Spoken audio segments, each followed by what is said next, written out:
Assalamualaikum warahmatullahi wabarakatuh. Selamat pagi dan salam sejahtera untuk kita semua, anak-anak yang hadir di acara ini. Semoga selalu dalam lindungan Allah Subhanahu wa ta'ala. Amin, amin ya rabbal alamin. Perkenalkan, saya Mulyadi selaku mahasiswa di Sekolah Tinggi Agama Islam Hukul Watan Duri. Nah, anak-anak semua, sebelum kita memulai ataupun mempelajari, sebaiknya kita berdoa bersama-sama. Tolong kursinya dirapikan, semua sampah dikutip, dibuang di tempat sampah demi kenyamanan kita bersama. Bapak mau absen dulu ya. Ada yang tidak hadir hari ini, ada yang sakit, ada yang tidak masuk, anak-anak semua. Baik, alhamdulillah. Mari kita ucapkan bersama-sama Bismillahirrahmanirrahim. Anak-anak sekalian, ada yang sudah tahu apa topik kita hari ini? Hari ini kita akan membahas topik yang sangat penting dalam kehidupan kita sebagai umat beragama, tentang pendidikan agama Islam, yaitu yang judulnya menjauhi perbuatan zina. Zina adalah perilaku yang sangat dilarang dalam agama kita, baik itu dalam Islam maupun dalam norma sosial masyarakat. Ada yang tahu tentang zina? Boleh tunjuk tangan. Oke, menghindari zina bukan hanya soal menjalankan perintah agama, tetapi tentang menjaga kehormatan diri, keluarga, dan masyarakat.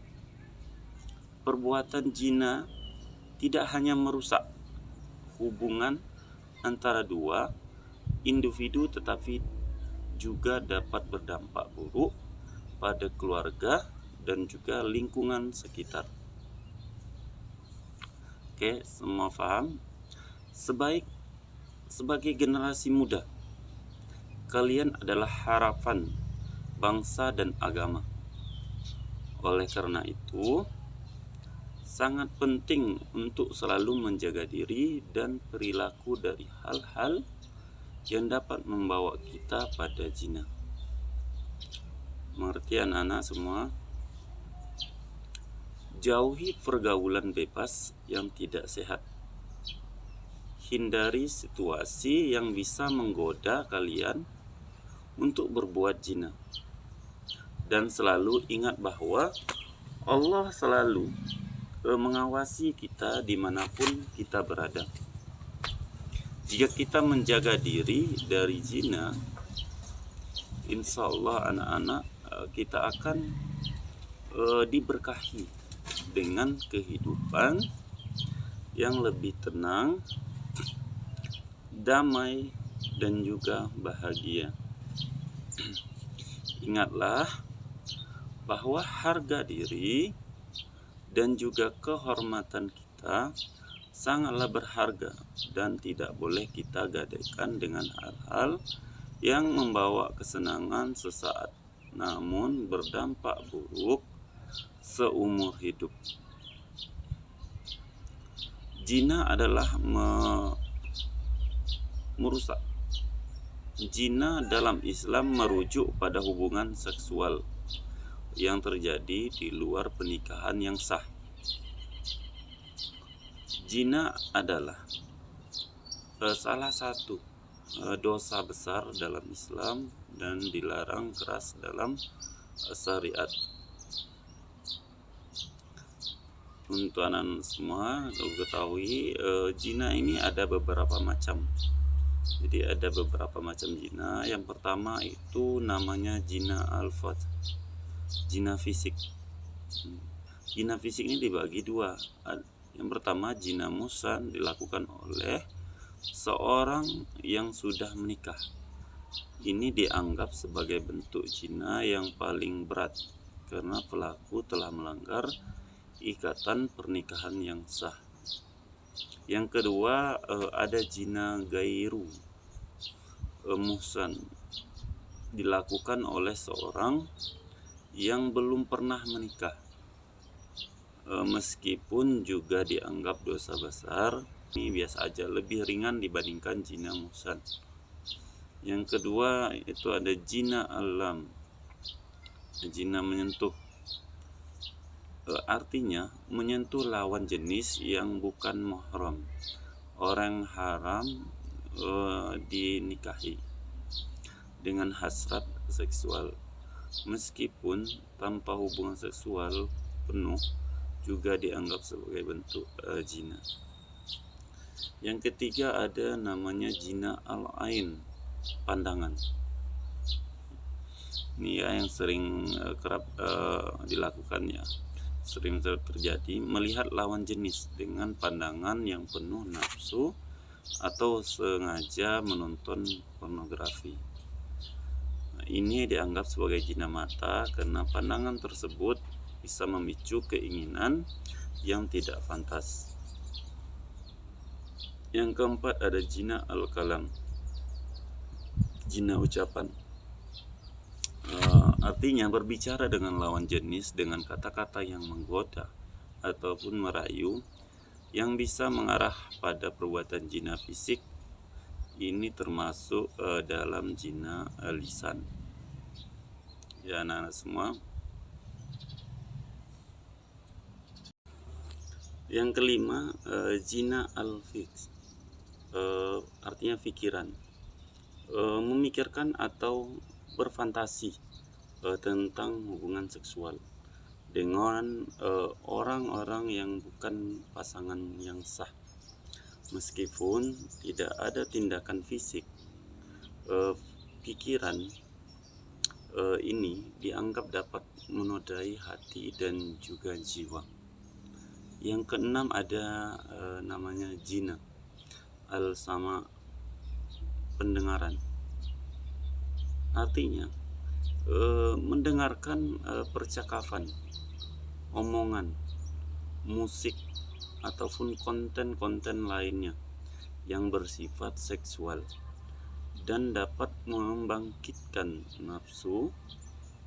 Ini juga dianggap sebagai zina telinga karena mendengarkan hal-hal tersebut bisa mempengaruhi pikiran dan juga tindakan seseorang. Contohnya, kita kasih contoh ya. Yang pertama kita kasih contoh perbuatan yang dikategorikan sebagai zina. Yang pertama itu ada hubungan seksual di luar nikah. Jadi ada hubungan seksual di luar nikah seseorang pria dan juga wanita yang berhubungan seksual tanpa ikatan pernikahan yang sah. Yang kedua, contoh yang kedua ada namanya perzinahan yang dilakukan oleh pasangan menikah. Kalau tadi belum menikah, ini pasangan yang sudah menikah. Seorang suami ataupun istri yang berhubungan seksual dengan orang lain selain pasangannya. Ini bisa juga.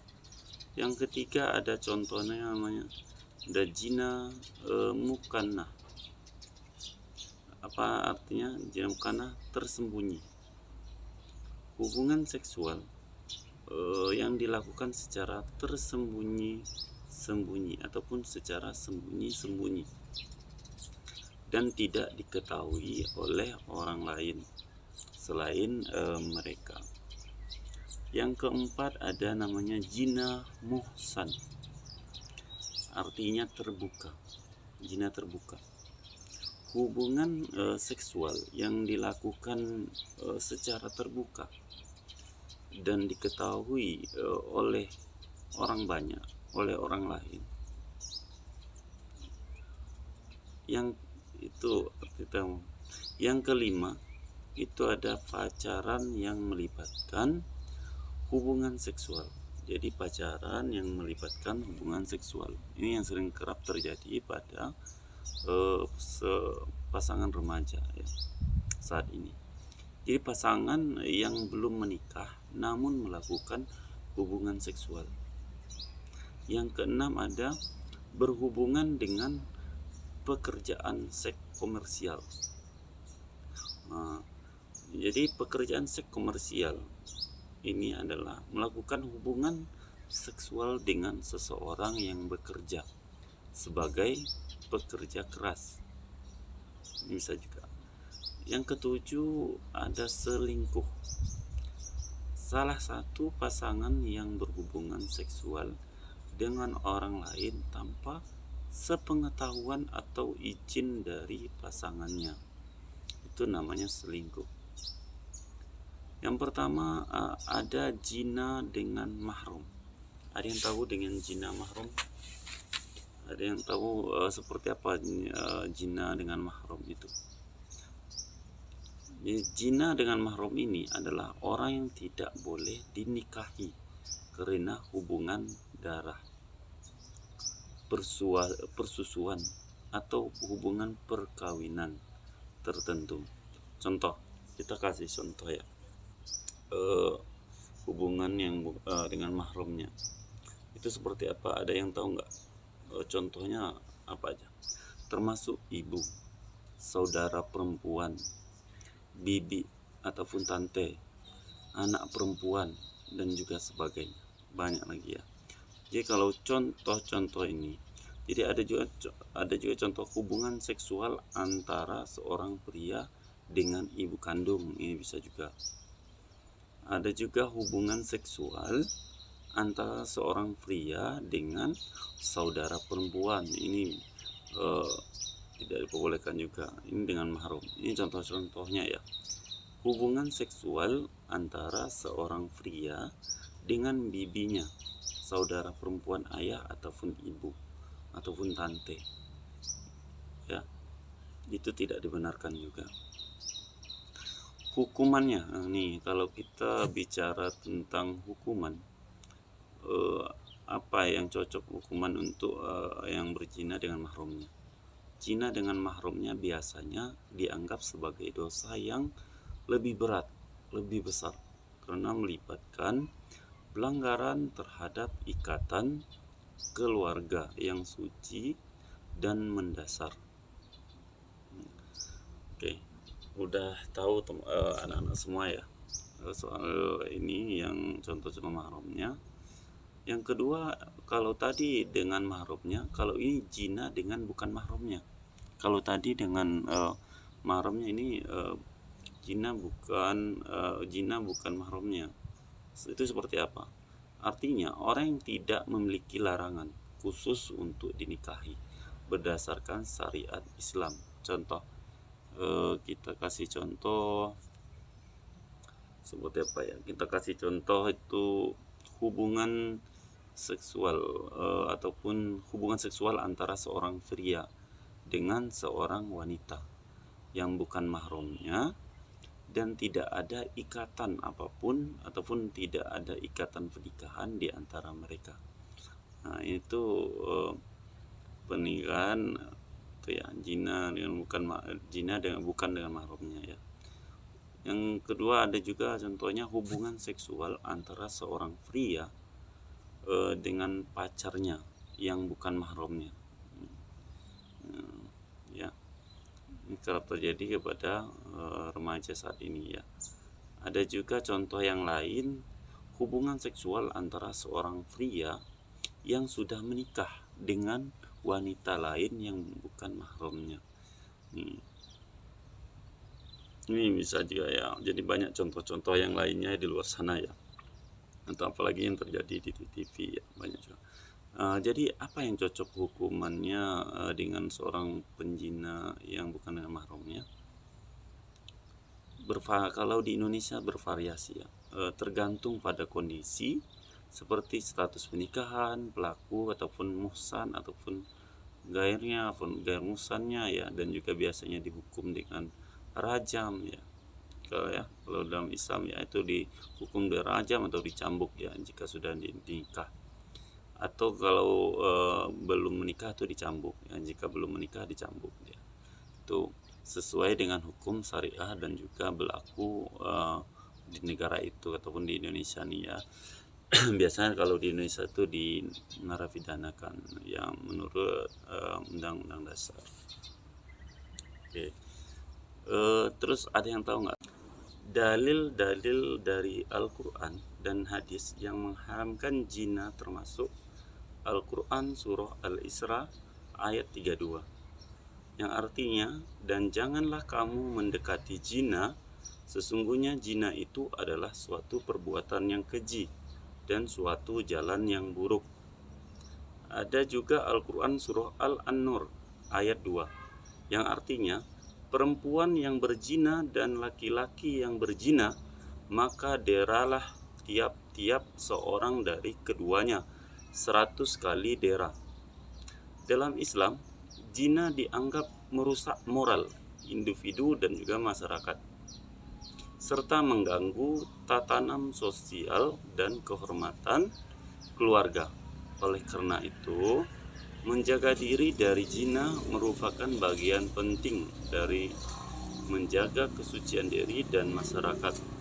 Ya anak-anak, Islam juga memberikan panduan tentang adab dan juga bergaul antara laki-laki dan perempuan, serta pentingnya pernikahan sebagai cara yang sah dan terhormat untuk menyalurkan hasrat seksual. Ya anak-anak ya, itu yang harus tahu beberapa cara yang dianjurkan dalam Islam untuk menjauhi perbuatan zina. Ini untuk anak-anak semua ya, penting untuk diketahui. Yang pertama, menjaga pandangan. Allah memerintahkan kaum muslimin untuk menjaga pandangan mereka dari hal-hal haram.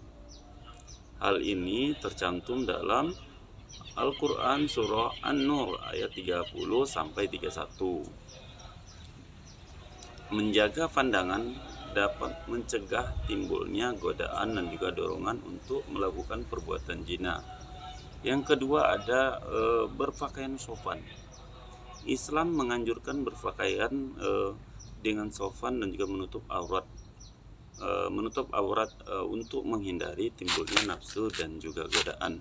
Ini berlaku baik untuk laki-laki maupun untuk perempuan. Yang ketiga, menghindari berdua-duaan. Tidak berduaan dengan lawan jenis di tempat yang sepi ataupun tertutup kecuali dengan mahramnya. Nabi Muhammad SAW bersabda, yang artinya janganlah seorang laki-laki berdua-duaan dengan seorang perempuan, karena setan akan menjadi pihak ketiga. Yang keempat, perbanyak ibadah. Melaksanakan ibadah seperti sholat, puasa, membaca Al-Quran, dan juga menguatkan iman dan membantu menghindari perbuatan dosa itu. Yang kelima ada bergaul dengan orang-orang yang soleh. Bergaul dengan orang-orang soleh dan beriman dapat memberikan pengaruh positif dan membantu menjauhkan diri dari perbuatan maksiat untuk anak-anak semua. Yang keenam, menikah.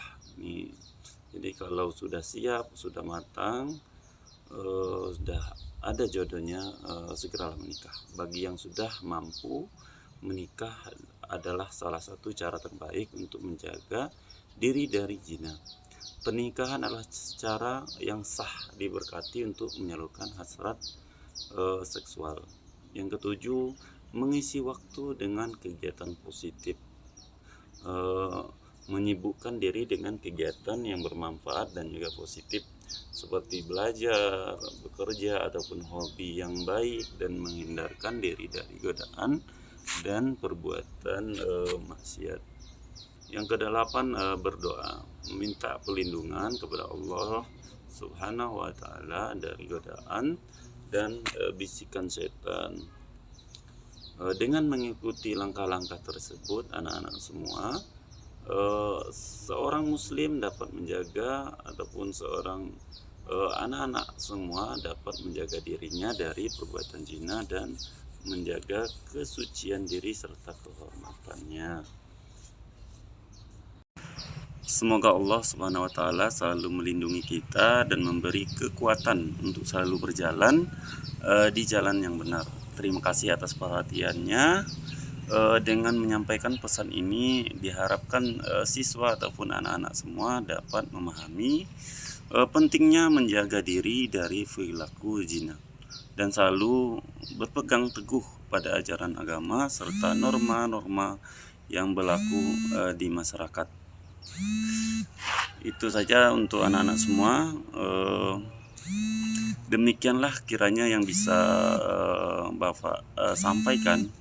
Kurang lebihnya saya mohon maaf jika ada salah kata yang terucap, dan atas perhatiannya saya ucapkan terima kasih yang sebesar-besarnya. Akhir kata saya ucapkan wassalamualaikum warahmatullahi wabarakatuh.